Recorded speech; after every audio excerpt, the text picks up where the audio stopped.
नमस्कार, मैं रुचि सोलंकी अलवर न्यूज में आपका स्वागत करती हूं। रुक कर लेते हैं आज की हेडलाइंस पर। पत्नी से परेशान होकर पति ने की आत्महत्या। पत्नी मना करने के बावजूद वीडियो बनाकर करती थी सोशल मीडिया पर वायरल।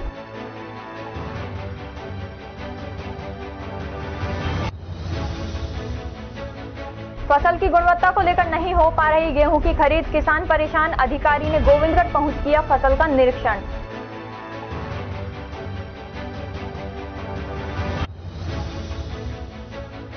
भाजपा प्रत्याशी ने ग्रामीणों से स्वागत में माला नहीं पहनने का किया वादा। कहा, पहले ग्रामीणों की समस्या होगी हल, तभी ही ग्रामीणों से पहनूंगा माला। अलवर शहर में चारों ओर पेयजल संकट, महिलाओं ने अधिशासी अभियंता का किया घेराव।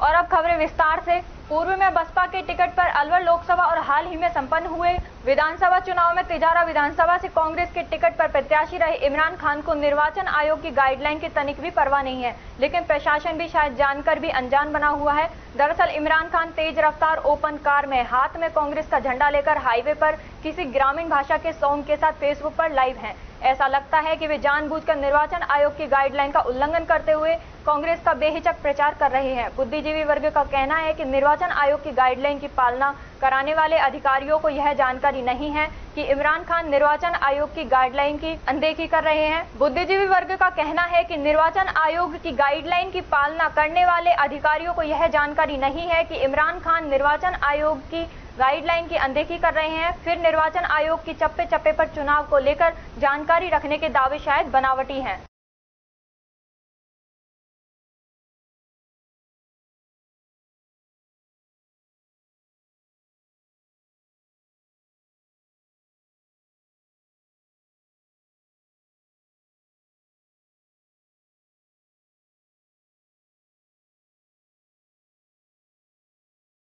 अलवर लोकसभा से भाजपा प्रत्याशी भूपेंद्र यादव ने मुंडावर पूर्व विधायक मंजीत चौधरी, भाजपा नेता इंद्र यादव, डॉक्टर अंजलि यादव, एडवोकेट अरुण पंडित सहित कई नेताओं व कार्यकर्ताओं के साथ मुंडावर विधानसभा क्षेत्र के 2 दर्जन से अधिक गांवों की चौपालों पर चुनावी जनसंपर्क दौरा किया। सभी को आगामी लोकसभा चुनाव में भाजपा की जीत से होने वाले बदलावों को समझाया और ग्रामीणों को केंद्र तथा राज्य की कई कल्याणकारी योजनाओं की जानकारी दी और लाभ उठाने के लिए प्रोत्साहित किया। भाजपा प्रत्याशी के गांवों की चौपालों पर बड़े ही हर्ष व उत्साह के साथ आमजनों ने इनका स्वागत सत्कार किया। जनता ने भूपेंद्र यादव को अपना समर्थन देते हुए साफ तौर पर कह दिया कि पिछले 2 कार्यकर्ताओं में मोदी ने अपने किए हुए हर वादे को निभाया है, इसलिए भाजपा का हर प्रत्याशी जीतेगा और एक बार फिर नरेंद्र मोदी पीएम बनेंगे। जनता का अपार समर्थन व प्यार पाकर भूपेंद्र यादव ने सबका धन्यवाद किया। वहीं उपस्थित जनसमूह को संबोधित करते हुए भाजपा प्रत्याशी भूपेंद्र यादव ने कहा, पीएम नरेंद्र मोदी अपने तीसरे कार्यकाल में पिछले 2 कार्यकालों से भी बड़े एवं क्रांतिकारी फैसले लेने की योजना बना रहे हैं। भाजपा की जीत से धर्म, समाज और विज्ञान सबकी जीत और बढ़त निश्चित है। हमें जीत का पूरा विश्वास है क्योंकि जनता भाजपा के प्लान और एक्शन का नमूना देख चुकी है। तीसरी बार भाजपा न सिर्फ जीतेगी बल्कि ऐतिहासिक सीटों के साथ जीतेगी और विकास का रिकॉर्ड बनाएगी। इस दौरान जिला प्रमुख बलवीर सिंह छिल्लर, विशेषर चौधरी, मुंशीराम गुर्जर, सुरेश यादव, विजय सांवरिया, सोनू भारद्वाज, महेश गुप्ता सहित पार्टी के पदाधिकारी व कार्यकर्ता मौजूद रहे। आप कह रहे हैं कि अपने जिले, मैं कह रहा हूँ कि लोकसभा क्षेत्र में मेरे 2 जिले हैं, एक अलवर और एक खैरसर।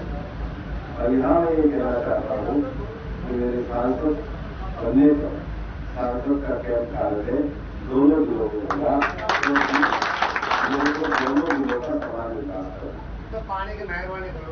और तीसरी बात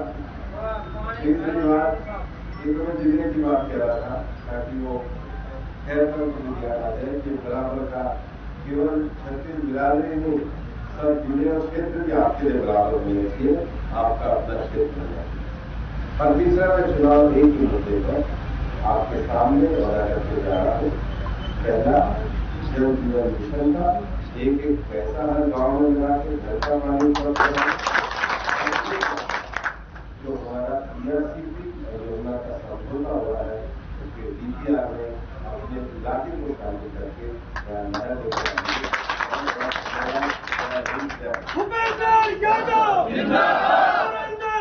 लोकसभा लोकसभा चुनाव के प्रथम चरण के लिए 19 अप्रैल को होने वाले मतदान से पहले प्रचार अभियान ने गति पकड़ ली है। चुनाव लड़ रहे उम्मीदवार प्रत्येक ग्राम पंचायत मुख्यालय पर दस्तक देकर वोट की मनुहार करते देखे जा रहे हैं। लोकसभा चुनाव का प्रचार प्रसार इस अंदाज में होगा, शायद आपने भी नहीं सोचा होगा। दरअसल गुरुवार को भाजपा से अलवर लोकसभा सीट प्रत्याशी भूपेंद्र यादव मुंडावर विधानसभा में अपने खुद के प्रचार के दौरान गांव मातौर में एक किसान के खेत में खड़ी गेहूं की फसल काटते हुए नजर आए। दरअसल अलवर की मुंडावर विधानसभा क्षेत्र में भाजपा प्रत्याशी भूपेंद्र यादव अपने प्रचार के लिए गए थे। प्रचार के दौरान नेताजी को पता नहीं क्या सूझी कि नेताजी खेत में काम कर रहे किसान के पास पहुंचे और फसल काटने की दराती हाथ में लेकर फसल काटने में लग गए। उनके साथ फसल काटने में पूर्व विधायक मंजीत चौधरी, भाजपा नेता इंद्र यादव, जिला प्रमुख बलवीर सिंह छिल्लर भी नजर आए। ऐसे में अब बड़ा सवाल यह है कि क्या मतदाता नेताओं के इस प्रचार प्रसार करने के अंदाज को अपने खुद के जहन में उतारकर इस तरह नेताओं को वोट दे देंगे, क्योंकि उन्हें भी यह पता है कि नेताजी सिर्फ 5 मिनट के लिए फसल काटेंगे, इसके बदले भी इन्हें वोटों की फसल खुद के पक्ष में काटने की उम्मीद है।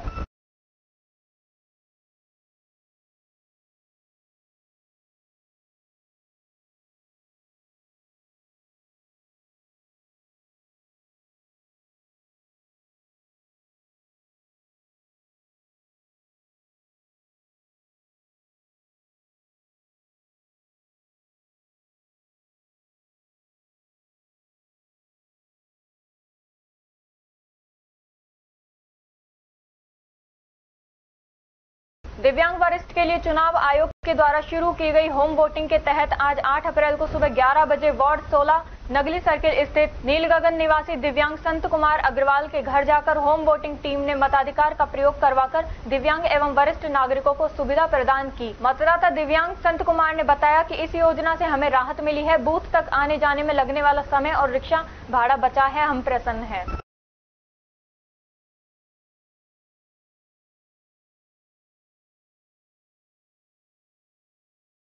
अलवर न्यूज की टीम ने हर वर्ग के मतदाताओं का लोकसभा चुनाव को लेकर मन टटोला। आखिर मतदान को लेकर उनके दिल दिमाग में चुनाव को लेकर क्या चल रहा है, यह देखने की कोशिश की गई। सभी वर्ग के लोग मोदी के विकास के नाम पर भाजपा प्रत्याशी की जीत को लेकर आश्वस्त नजर आए। दरअसल मतदाता प्रत्याशी की काबिलियत को नजरअंदाज कर सिर्फ मोदी की गारंटी पर बीजेपी को वोट देने का मानस बना चुके हैं।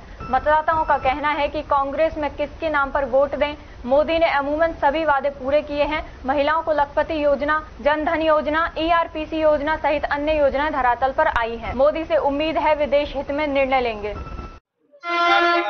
आप बीजेपी युवा मोर्चा से हैं, आपको क्या लग रहा है कि बीजेपी कितने वोटों से जीतेगी?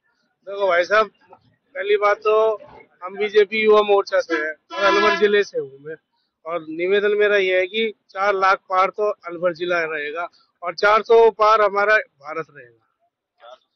400 पार रहेगा जी। तो क्या कारण रहेंगे आप लोगों के जीतने के? भाई साहब, ऐसा कारण आप बताइए कि बीजेपी नहीं जीते।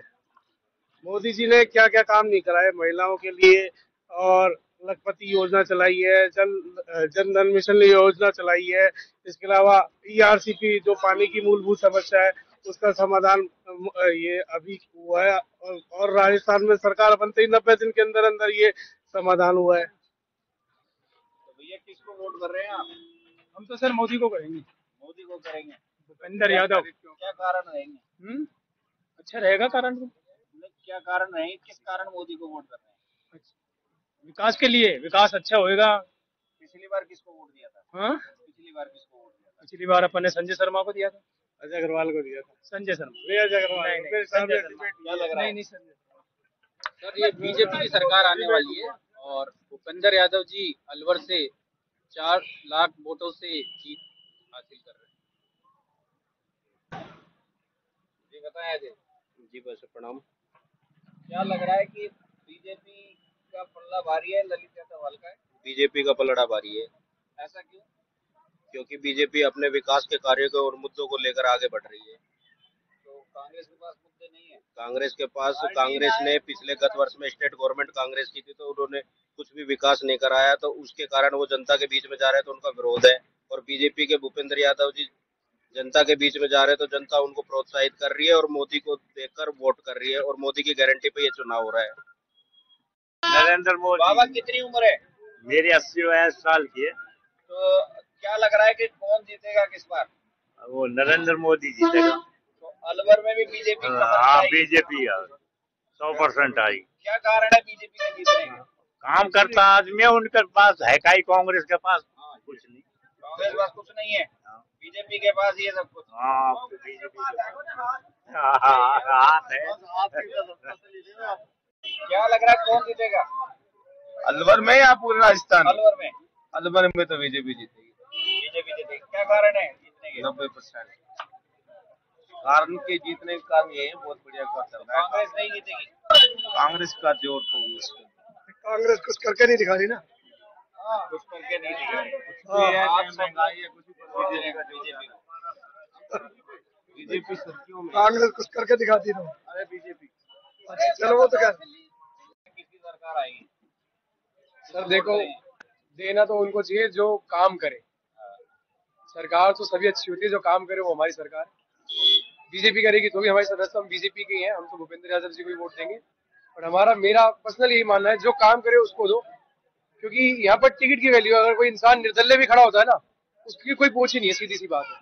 अगर मान लो बंदा काम का है, उसको अगर बीजेपी से टिकट नहीं मिली तो नहीं जीत सकता वो, ये बात की तो गारंटी है। ये तो तय है कि बीजेपी जीतेगी अलवर से, भूपेंद्र यादव जी जीतेंगे, कम से कम लाखों वोटों से जीतेंगे आराम से। करते हैं भैया, सब रिक्शा चलाते हैं। तो क्या लगता है कौन सी किसकी सरकार आएगी? सर बीजेपी आएगी, अपनी तो वही सरकार है। अलवर में भूपेंद्र यादव जी जीतेंगे? जीतेंगे जी तो जीतेंगे। क्या कारण रहेंगे जीतने के? कारण तो क्या बताएं सर जी, हम तो मोदी के चेहरे पर चल रहा है। मोदी के नाम से चल रहे हैं बीजेपी तो। कारण का बताओ भैया, बताओ इधर मैं क्या लग रहा है किसको वोट करेंगे? किसके बताओ बीजेपी। लग रहा है किसकी सरकार आएगी वापस? बीजेपी आएगी। क्या कारण है बीजेपी के? कारण तो बहुत सारे, लेकिन इस समय नहीं गिनाए जा सकते वो सब कारण। सबसे बड़ा कारण देश है। मोदी जी अच्छा काम कर रहे हैं, देश कितना काम हो रहा है। तो अलवर में भूपेंद्र यादव जीतेंगे? 100% जीतेगा। क्या लग रहा है भैया आपको? जी बिल्कुल, जो कह रहे सही है, भूपेंद्र यादव जीतेंगे। क्या लग रहा है किसकी सरकार आएगी? बीजेपी की आएगी भाई साहब, वही ठीक है। क्यों, क्या कारण है? क्योंकि अब बीजेपी के समय मोदी को देख के हर इंसान वोट मोदी का अनुसार ही दे रहा है। तो कांग्रेस तो कह रही है कि दलितों का भला नहीं किया मोदी सरकार ने। अब बेशक ना क्यों, लेकिन रंग तो भाई साहब उस पर ही चढ़ रहा है ना, क्या रंग दिए चढ़ रहा है वो अनुसार बोल रहा हूँ, मेरे को तो भाई जी का अनुसार। भैया क्या लग रहा है किसकी सरकार आएगी? मोदी की सरकार आएगी भैया। मोदी जी आएंगे? मोदी जी आए, क्या कारण रहा मोदी जी आएंगे? भैया गुजरात में है, गुजरात में मोदी है तो हर जगह मोदी आएगा। तो अलवर में भी भूपेंद्र यादव जीतेंगे? नहीं, उनका पता नहीं, हम तो नीम का थाना से, हमारे उधर तो मोदी जीतेगा, वो जीतेगा सुखपुरन चौधरी। अच्छा, फूल बाबा। तो भैया क्या लग रहा है, क्या लग रहा है कौन जीते, किसको वोट दोगे? बीजेपी को। बीजेपी को? हमारा तो वोट ही नहीं है बीजेपी। तो मोदी तो इधर जाने वाला ही। क्या लग रहा है किसकी सरकार आएगी? तो बीजेपी की आनी है, और किसकी आएगी अब? तो क्या कारण लग रहा है बीजेपी की सरकार की? बढ़िया काम है उसका तो। क्या कारण है बीजेपी क्यों आ रही है वापस? बहुत काम करे हैं उन्होंने, बहुत काम किए हैं। हाँ तो आपके लिए क्या किया? सब कुछ किया हमारे लिए, तो बहुत अच्छा। 1000 रुपए महीने के साल के आ रहे हैं, और 1000 रुपए मेरे बीवी के भी आ रहे हैं। यूथ भी है। क्या नाम है आपका? नितिन कासलीवाल। नितिन जी, क्या लग रहा है कि कौन सी सरकार आने वाली है, किसका माहौल चल रहा है? सरकार तो बीजेपी की आएगी, पूरे देश में बीजेपी का ही एक माहौल चल रहा है और बीजेपी की लहर चल रही है। और जैसा कि नरेंद्र मोदी जी कह रहे हैं कि 400 पार का दावा है, तो बिल्कुल डेफिनेटली बीजेपी की सरकार बनेगी। तो अलवर में भी नरेंद्र मोदी मैजिक चलेगा? बिल्कुल चलेगा, अलवर में भी मैजिक चलेगा। पिछले आपने देखा है 2 बार से चलता है, और इस बार भी 100% मैजिक चलेगा। तो यूथ क्यों वोट करे? यूथ सर ये बताइए, आज मोदी जी ने यूथ के लिए क्या नहीं किया। आप देख लीजिए, चाहे वो सोशल मीडिया की नज़र में भी आप चाहे देखते होंगे कि यूथ एक कनेक्ट हो रहा है कि देश में क्या होना चाहिए क्या नहीं। उससे पहले यूथ कनेक्ट ही नहीं हो पाता था, आज सब चीज़ों से कनेक्ट हो रहा है। और यूथ रोजगार में भी आगे आ रहा है, चाहे वो IT सेक्टर हो, चाहे किसी भी चीज़ हो। आपका नाम क्या है भैया? राकेश सैनी। तो क्या लग रहा है कि अलवर में भूपेंद्र यादव जीतेंगे? जी जरूर जरूर जीतेंगे, बढ़िया समर्थन है पब्लिक के यहाँ से भी। लग लग रहा है कि बीजेपी वापस जीतेगी। कठुमर के जावली के गौर मंदिर में 30 अप्रैल से प्रारंभ होने वाले 2101 कुंडीय रुद्र महायज्ञ को लेकर कठुमर कस्बा स्थित झोपड़ी वाले मंदिर पर महंत शोभानंद भारती महाराज के द्वारा रुद्र महायज्ञ में शामिल होने का न्योता दिया गया। वहीं आचार्य पंडित मनोज भारद्वाज व जितेंद्र शर्मा जावली ने बताया कि महंत शोभानंद भारती कठुमर कस्बे में पहुंचने पर कस्बा वासियों की ओर से अहिंसा सर्किल पर भव्य स्वागत किया गया। इसके बाद गाजे बाजे व पुष्प वर्षा से संतों को कार्यक्रम स्थल पर लेकर पहुंचे। महंत भारती के साथ आए संतों व अन्य लोगों ने 2101 कुंडीय रुद्र महायज्ञ कार्यक्रम के बारे में विस्तार से जानकारी दी। बाद में महंत शोभानंद भारती ने कस्बे के नाम चेयरमैन शेर सिंह मीणा को रुद्र महायज्ञ में शामिल होने के लिए निमंत्रण पत्र दिया। इस दौरान महंत शोभानंद भारती के साथ आए योगेश्वर महाराज, सेवक पूरन मीणा, डायरेक्टर गोपाल मीणा, जितेंद्र शर्मा, प्रेमदत्त जयमन का भी स्वागत किया। इस दौरान संत प्रयागदास महाराज, चेयरमैन शेर सिंह मीणा, अशोक जैन पत्रकार, गोपेश भारद्वाज, विजेंद्र चौधरी, संतोष सोनी, सुनील बजाज, कमलेश खंडेलवाल, सोमेश्वर चौधरी, विनोद कायतवाल, सुभाष बंसल, अशोक जैन पत्रकार, सुमित सोनी, बसंता शर्मा, संतोष साहू, शिवस पांचाल, सुरेश जांगीर, मनोज भारद्वाज, श्याम सुंदर जाटव, सुरेश खंडेलवाल, रामबाबू दुसाद, पप्पी पंसारी, छोटू बंसल, जगदीश सोनी, सत्तू पंडित, साक्षी शर्मा, गुल्लू दुरेजा सहित महिला व ग्रामवासी मौजूद रहे।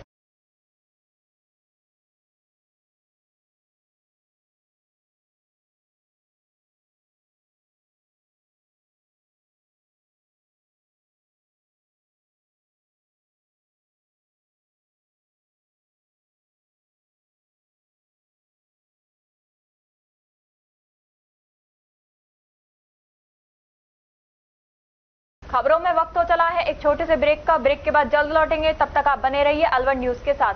तेज दिमाग, पैनी नजर और निर्णय लेने की क्षमता आपको बनाती है देश का स्वर्णिम भविष्य। नरेंद्र तिवारी IAS एकेडमी, जो कि है सभी प्रतियोगी परीक्षाओं के लिए सर्वश्रेष्ठ संस्था, जहां का उन्नत माहौल और सही मार्गदर्शन आपको RAS, IAS, शिक्षक, REET, SSC, railway, Delhi police, Rajasthan police, SI, पटवारी, STC और B.Ed जैसी प्रतियोगी परीक्षाओं में सफलता का रास्ता दिखाएगा। अलवर की सर्वश्रेष्ठ प्रतियोगी संस्था Narendra Tiwari IAS academy, railway station के पास, लिटिल बर्ड स्कूल के पीछे, नेहरू नगर, अलवर।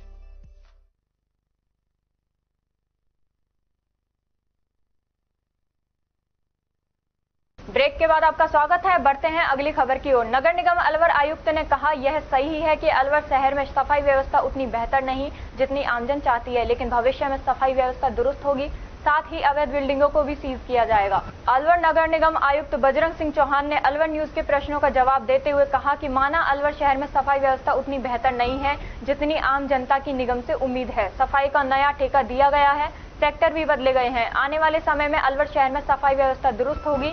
आयुक्त चौहान ने अलवर शहर में कुकुर मुत्तों की तरह बन रही या बन गई अवैध बिल्डिंगों के बारे में कहा कि नगर निगम नोटिस देता है, उसमें सजा का भी प्रावधान है। सभी पत्रावलियां मंगवाई जा रही हैं, इंचार्ज भी बदल रहे हैं। जो बिल्डिंग सीज करने योग्य होंगी उसे निश्चित सीज किया जाएगा। सर, ये जानना चाह रहा है कि तो अलवर शहर में जो है सफाई व्यवस्था बड़ी शर्माई हुई है, और दूसरा कि अवैध बिल्डिंगें बहुत जबरदस्त तरीके से अलवर में बन रही हैं। यहाँ से नोटिस जाते हैं, नोटिस पे कार्रवाई नहीं हो रही। नोटिस किस कारण जा रहे हैं, और क्या राजनीतिक दबाव आ जाता है उनके पीछे या फिर और कोई कारण? देखिए, सफाई व्यवस्था के संबंध में जैसा आप भी जानते हैं, मैंने भी देखा है कि सफाई व्यवस्था के हालात ज़्यादा ठीक नहीं थे। अभी हमने नया ठेका किया है, 4 जोन में बांटा है, सेक्टर भी बनने हैं, तो सफाई कर्मचारियों का ट्रांसफर भी किया है। तो आने वाले समय में निश्चित रूप से आपको सफाई व्यवस्था में बदलाव देखने को मिलेगा। जहाँ तक आप अवैध बिल्डिंग की बात कर रहे हैं, उसमें कार्रवाई देते हैं। 194 में जो कार्रवाई होती है उसमें एक निश्चित समय होता है, वो पत्रावली हम निकलवा रहे हैं। अभी हम इसका चार्ज भी बदलेंगे, एक्शन आप देख रहे हैं, तो इसमें भी निश्चित रूप से जो सीज करने योग्य बिल्डिंग है निश्चित रूप से सीज होंगे। किसी तरह का कोई राजनीतिक प्रेशर इसमें नहीं है। अलवर शहर में रविवार को बिजलीगढ़ चौराहे पर हर वर्ष की भांति इस वर्ष भी राहगीरों के लिए शीतल जल की प्याऊ लगाई गई। पिछले 10 सालों से निशा होम केयर एवं जन सहयोग से यह प्याऊ लगाई जाती है। प्याऊ के उद्घाटन समारोह के दौरान अपना घर आश्रम से अशोक मेठी, डॉक्टर अशोक, उनकी पत्नी निशा होम केयर की टीम, समाजसेवी गौरव शर्मा आदि मौजूद रहे। यह प्याऊ 7 अप्रैल से जगन्नाथ महाराज के रथ के बाद तक जारी रहेगी। यह जानकारी निशा होम केयर की डायरेक्टर निशा सैनी ने दी।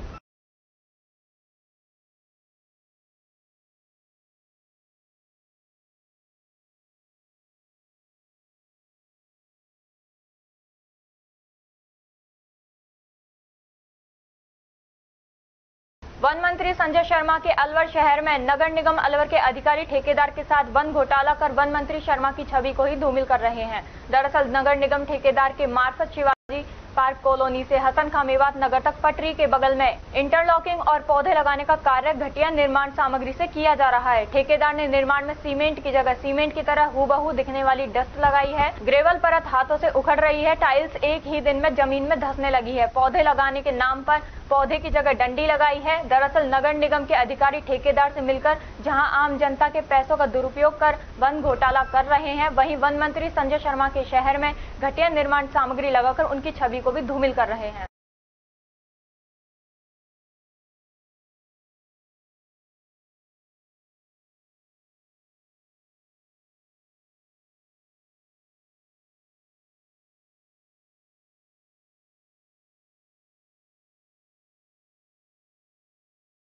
विश्व हिंदू परिषद प्रखंड भिवाड़ी एवं बजरंग दल द्वारा नगर परिषद आयुक्त को पवित्र नवरात्रों के दौरान मांस मछली की दुकानों को बंद रखने का ज्ञापन दिया। विश्व हिंदू परिषद के जिला भिवाड़ी अध्यक्ष डॉक्टर सतीश तंवर के नेतृत्व में विश्व हिंदू परिषद एवं बजरंग दल के कार्यकर्ता नगर आयुक्त से मिले। भिवाड़ी नगर आयुक्त आर.के. मेहता ने विश्व हिंदू परिषद एवं बजरंग दल के कार्यकर्ताओं को आश्वासन दिया कि पूरी सख्ती से मांस मछली के दुकानों को पूर्ण रूप से बंद कराया जाएगा और यदि कोई बंद नहीं करेगा तो उन पर कार्रवाई की जाएगी। इस दौरान जिला और प्रखंड स्तर के पद अधिकारी और काफी संख्या में कार्यकर्ता मौजूद रहे।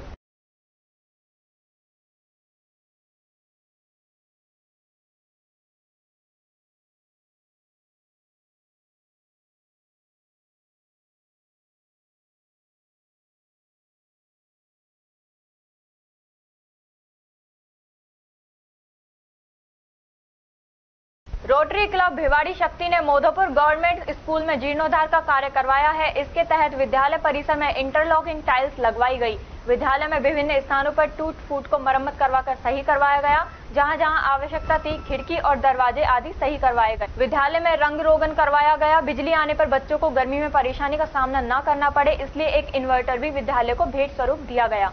यह समस्त कार्य की लागत करीब 4.5 लाख रुपए आई है। Hi-tech component builders private limited द्वारा करवाया गया। यह कार्य संपूर्ण करवाने में लगभग 3 माह का समय लगा और आज सौंदर्यकरण का कार्य हो जाने के पश्चात विद्यालय प्रशासन को सौंपा गया। मुख्य अतिथि हाईटेक कंपोनेंट बिल्डर के डायरेक्टर मोहन गुप्ता रहे, जिनके सहयोग से यह सभी कार्य करवाए गए। रोटेरियन आरसी जैन का विद्यालय में कार्य करने में विशेष सहयोग रहा। कार्यक्रम में रोटेरियन हरीश गौड़ जी, रोटेरियन एल.एन. शर्मा तथा रोटेरियन विवेक जिंदल उपस्थित रहे। रोटरी शक्ति से अध्यक्ष रितिवा नाहता, सचिव सरिता श्रीवास्तव, पूर्व अध्यक्ष ईरा गुप्ता, उपमा जैन, स्नेहा अग्रवाल, अंजू यादव, मीता सराओगी, नलिनी वार्ष्णेय तथा शालिनी वर्मा उपस्थित रहे। विद्यालय प्रशासन की ओर से सभी का फूल मालाएं तथा साफे पहनाकर स्वागत किया गया। अध्यक्ष रितिवा नाहटा तथा सचिव सरिता श्रीवास्तव की ओर से विद्यालय के सभी विद्यार्थियों को अल्पाहार वितरण किया गया। पूर्व में भी रोटरी क्लब भिवाड़ी शक्ति माधोपुर गवर्नमेंट स्कूल के साथ जुड़ा रहा है। आवश्यकता पड़ने पर उनका सहयोग किया जाता रहा है। विद्यालय प्रशासन को आश्वासन किया कि भविष्य में भी यदि किसी भी सहयोग की आवश्यकता होगी तो रोटरी शक्ति बढ़ चढ़कर उनका सहयोग करने के लिए तत्पर है।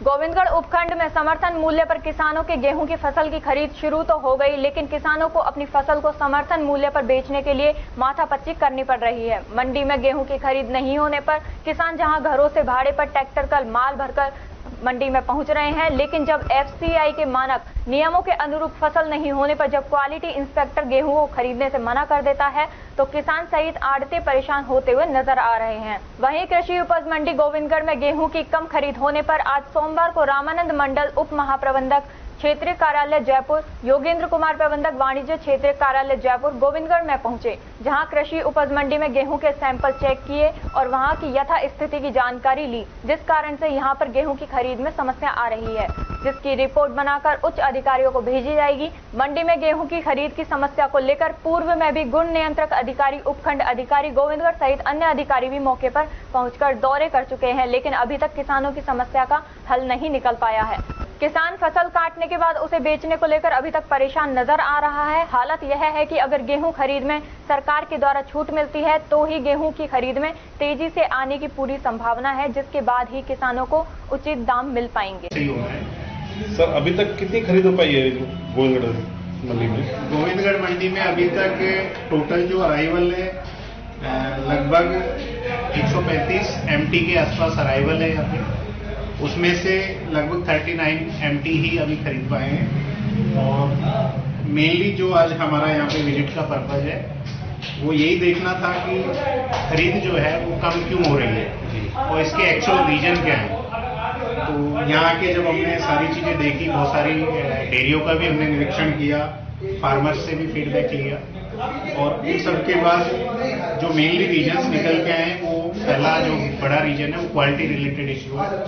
क्वालिटी रिलेटेड इशू में जो FCI के नॉर्म्स है उसके बियॉन्ड थोड़ा सा लस्टर लॉस यहाँ पे है, ब्रोकन एंड सिवेल्ड ग्रेन ज़्यादा है और स्लाइड डैमेज ग्रेन भी है। तो अगर नॉर्म्स में छूट दी जाए तो यहाँ पे खरीद की काफ़ी अच्छी संभावना है, क्योंकि यहाँ पे मोड जो प्राइस है वो 2400 से कम है, जो कि FCI का जो रेट है। इसमें जो अभी जैसे सुनने में आप बता रहे थे कि अधिकारियों को मेल आ चुके हैं, लेकिन अभी तक उन्होंने रिपोर्ट नहीं डाले हैं, यहाँ की समस्याओं के बारे में आगे नहीं बताया है। स्टेट गवर्नमेंट की तरफ से इस संदर्भ में सभी कलेक्टर्स को मेल किया गया है और उनसे इस चीज में फीडबैक मांगा गया है कि भी अगर कहीं पे फसल को कोई नुकसान पहुंचा है बारिश की वजह से या कम पानी की वजह से, तो वो उस चीज को रिपोर्ट करें ऊपर और वो अपने रिकमेंडेशंस के साथ ऊपर भेजें, जिससे कि अगर आवश्यक हो तो नॉर्म्स में रिलैक्सेशन गवर्नमेंट दे सके। और जहां तक है कि जिला कलेक्टर्स की जो रिपोर्ट जाएगी उसी के आधार पे स्टेट गवर्नमेंट FCI से कंसल्ट करके ऊपर रिपोर्ट भेजेगी, फिर भारत सरकार उसमें रिलैक्सेशन ग्रांट कर देगी। देखिए, अभी तक हम जो यहाँ विजिट किए, अभी 135 MT अराइवल है, उसमें से आपका लगभग 39 MT ही परचेज हुआ है। उसका मेन रीजन यहाँ पे है क्वालिटी इशू है। उसमें है कि जो फार्मर ला रहा है उस स्टॉक में स्लाइटली डैमेज है, सील और ब्रोकन है, और लस्टर और जो है मेरा जो स्पेसिफिकेशन है उससे अधिक है। उसके चलते वो मेरा क्वालिटी इंस्पेक्टर वो परचेज नहीं कर पा रहा है। तो उसमें हम लोग ऊपर का आदेश से है कि भाई लो प्रोक्योरमेंट का रीजन क्या है, वही हम लोग देखने हैं। हम लोग ये रिपोर्ट भेज देंगे, उसके बाद हम लोग ये तुरंत दिल्ली जाएगा मिनिस्ट्री, वहां शायद राज्य सरकार भी अप्रोच करेगा, हम लोग उसके बाद आपका जितना जल्दी होगा आपका वो जो है रिलैक्सेशन वो आपका आ जाएगा। सर, ऐसा क्या कारण है कि अगर इसी गेहूं को लेकर किसान हरियाणा जा रहा है तो वहाँ FCI खरीद रही है और यहाँ पे कड़ी नहीं है उनके? देखिए, हम तो अपना सेंटर के बारे में बता सकते हैं, अब पंजाब हरियाणा में क्या कर रहा है उसका तो हम नहीं बता पाएंगे। हम अपना है, अपना जो स्पेसिफिकेशन है वो हम बता सकते हैं, वहां पे क्या कर रहा है उसका हम नहीं बता सकते। केंद्रीय मंत्री और अलवर लोकसभा सीट से बीजेपी प्रत्याशी भूपेंद्र यादव सुबह राजकीय कला महाविद्यालय के खेल ग्राउंड पहुंचे तो खिलाड़ियों ने यादव को बताया कि भारत एथलेटिक्स में भारत के आधे खिलाड़ी अलवर में तैयार होते हैं, बावजूद इसके यहाँ ट्रैक, पेयजल, कोच जैसी मूलभूत सुविधाओं की कमी है, जिस पर यादव ने खिलाड़ियों को आश्वासन दिया कि सरकार के गठन के बाद अलवर में खेलों के संबंध में संसाधन जुटाए जाएंगे। अलवर ने खेलों में एथलीट के अच्छे खिलाड़ी दिए हैं। वहीं पेयजल संकट के सवाल पर उन्होंने कहा कि प्रधानमंत्री नरेंद्र मोदी ने जल जीवन मिशन की योजना बनाई थी, लेकिन कांग्रेस की सरकार ने 5 साल तक इस पर कोई काम नहीं किया। अब राजस्थान में मध्य प्रदेश में बीजेपी की सरकार है, दोनों सरकारों के बीच ERCP योजना के लिए MOU किया गया है। निश्चित रूप से इस योजना के पूर्ण होने के बाद अलवर को डार्क जोन से निकाला जाएगा, नदियों को जोड़ने का काम होगा। जब नदियां जुड़ेंगी तो पानी की समस्या हल होगी। प्रधानमंत्री की महती योजना अमृत सरोवर योजना में भी अलवर में बेहतरीन काम किए जाएंगे। उनकी अपेक्षा है कि अलवर में एथलेटिक्स में अच्छे खिलाड़ी करने की परंपरा रही है और यहाँ के कई कोचेज, बल्कि वो कैप्टन सैनी मेरे साथ थे, उमराव जी अंतर्राष्ट्रीय स्तर के बल्कि मैडम है, ये भी बहुत अच्छी एथलेटिक की खिलाड़ी बनी है। लेकिन सिंथेटिक जो है आज के समय में फंडामेंटली बहुत जरूरी है, बेसिक। तो बच्चों से जब बात हुई तो बेसिक जो चीजें हैं वो तो होनी चाहिए।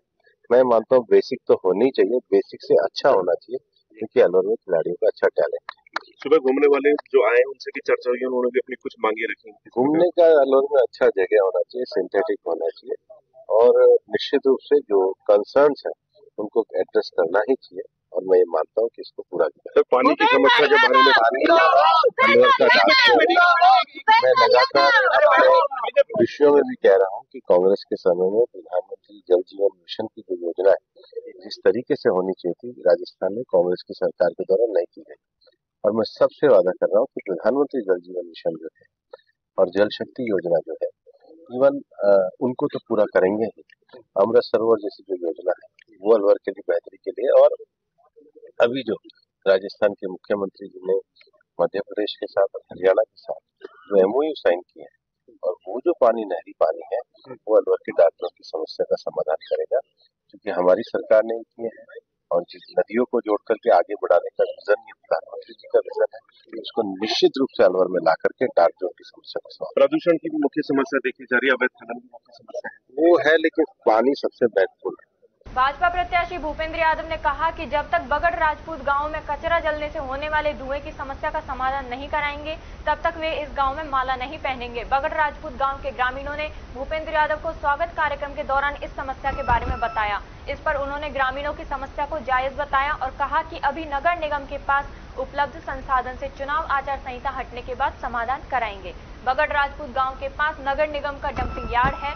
यहां पिछले कई दिनों से कचरा जलने से धुआं आसपास के गांवों तक फैल रहा है। वहीं भाजपा प्रत्याशी रहे जय आहूजा ने बताया कि ग्रामीणों के साथ निगम आयुक्त से मिले और उन्हें 3 समस्याएं: कचरा ट्रीटमेंट प्लांट की आग पर काबू पाया जाए तथा कचरा संग्रहण ठेकेदार के खिलाफ सख्त कार्रवाई हो, दूसरी मृत पशुओं को सड़क किनारे न फेंकें, चिन्हित स्थान पर डालने की कार्रवाई, वहीं तीसरी 11 बांध में प्रदूषित पानी का ट्रीटमेंट प्लांट लगाकर निराकरण कराया जाए। आयुक्त ने इन मांगों पर सकारात्मक रुख अपनाते हुए कहा कि उपलब्ध साधनों से समस्याओं का निराकरण कराया जाएगा। आज हमारे साथ मौजूद हैं जय आहूजा जी और बगड़ राजपूत से जो डंपिंग यार्ड है वहाँ रोज कचरा रहता है, उसमें आग लगाई जा रही है, तो उसके रिगार्डिंग आदमी लाइन क्या कहना चाहेंगे, क्या बात हुई आपसे? माननीय कमिश्नर साहब को हमने गांव वालों की सारी समस्या बताई है, वहाँ के जनप्रतिनिधि, वहाँ के स्थानीय वासी सब लोग है। माननीय भूपेंद्र यादव जी जब वहाँ पे कार्यक्रम के लिए गए थे तो उन्होंने माला पहनने से मना कर दिया और उन्होंने ग्रामवासियों को वचन दिया कि जब तक इस आग का, कचरे का ठीक से व्यवस्था नहीं होगी और समस्या का समाधान नहीं होगा तब तक मैं इस गाँव में माला पहनूंगा भी नहीं, स्वागत भी नहीं करूँगा। उसी कड़ी में उनके बात करने के बाद हम लोग मिलने आए हैं और इन्होंने हमको कमिटमेंट किया है कि जो जो पॉसिबल सोल्यूशन ग्रामवासियों ने सजेस्ट किए हैं, संभव समाधान, उन सब पे नगर निगम तेजी से काम करेगा। आज से 3-4 जेसीबी लगाई जाएगी, कचरे को साइड में छटवाया जाएगा और नीचे जो आग लग रही है उस आग को बुझाने का प्रयास किया जाएगा। ऊपर से पानी डालने से आग बुझेगी नहीं। दूसरा, ठेकेदार ने जो ये कोताही बरती है उसके विरुद्ध क्रिमिनल एफआईआर दर्ज हो, उसके विरुद्ध क्रिमिनल एफआईआर में दंडात्मक कार्रवाई हो, इसके लिए भी हमारी बात हुई है। उसकी संभावनाएं तलाश के त्वरित कार्रवाई ठेकेदार के विरुद्ध भी करेंगे, ऐसा भी हमको आश्वासन दिया। एक और समस्या है उधर की 11 एक बांध है वहाँ पे, जो फैक्ट्री का फ्रेश पानी निकल हमारा कचरा है वो टंकी रूप में जा रहा है जमीन, उसकी भी कोई कार्रवाई हो रही है? उसके लिए भी हमने यही आग्रह किया है कि उसका भी परमानेंट सोल्यूशन हो और वहाँ पर भी पानी को शुद्धिकरण का प्लांट, एसटीपी प्लांट लग करके और वो जो सही पानी है वो ग्रामवासियों की खेती में काम आए, उसका ऐसा कोई ट्रीटमेंट किया जाए, इसके बारे में भी हमारी बात। खबरों में वक्त हो चला है एक छोटे से ब्रेक का। ब्रेक के बाद जल्द लौटेंगे, तब तक आप बने रहिए अलवर न्यूज के साथ। CMRS Institute admission open 6th to 12th and target batch. New batch start. IIT, NEET, CA 6th to 12th class foundation humanities with IS CLAT program. Scholarship up to 90%.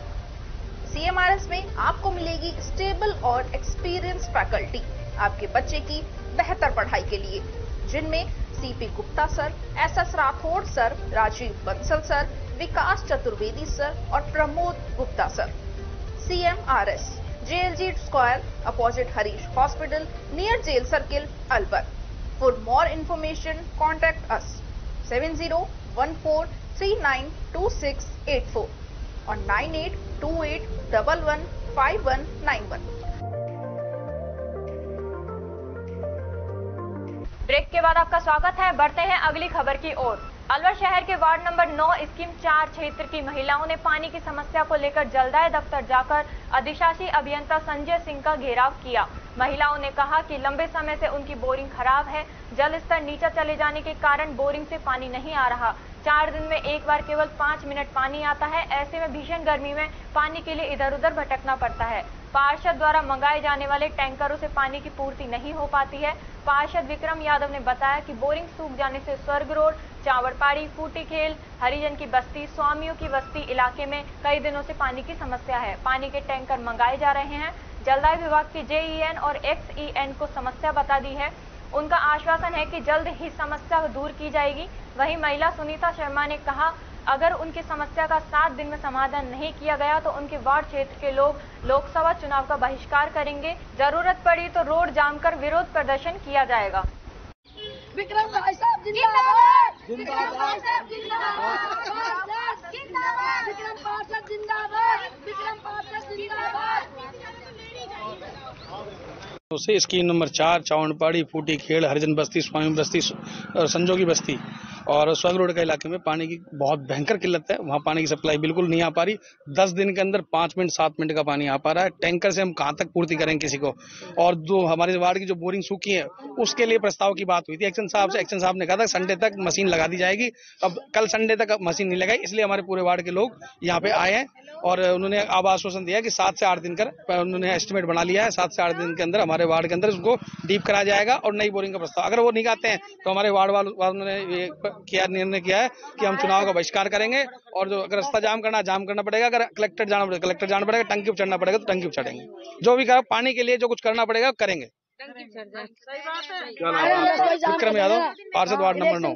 पानी स्कीम नंबर 4 में पानी नहीं आ रहा, bore खराब हो रही है या उसको नई लगवाई जाए है। और 2 दिन छोड़ के 3 दिन पानी आते, वो भी 5 मिनट पानी आती है। तो ये समस्या का हल कैसे होगा, हमें ये बताओ। तो हमको कुछ आश्वासन मिले कि आएगा, नई बोर लगेगी, कुछ खेला तो जुड़वा के 7 दिन का टाइम दिया, नहीं फिर हम दोबारा आ जाएंगे यहाँ पे। 7 दिन के समय के बाद अगर आपको पानी नहीं मिलता है फिर हम दोबारा आएंगे।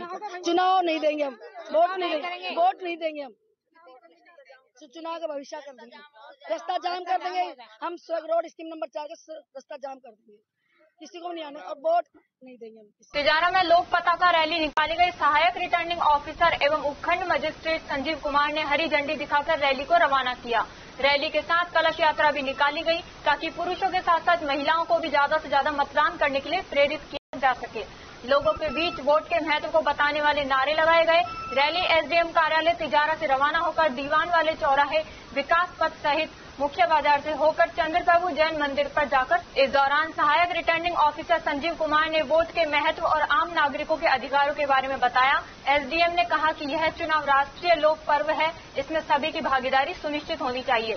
सभी को समय निकालकर वोट डालना चाहिए। CBEO श्याम सिंह, समाज के अध्यक्ष ओम प्रकाश गुप्ता, राधेश्याम धानकर, रामोदार शर्मा, संतोष कुमार, कर्मचारी, आंगनबाड़ी कार्यकर्ता मौजूद रहे। खबरों में बस इतना ही। तब तक आप बने रहिए अलवर न्यूज के साथ।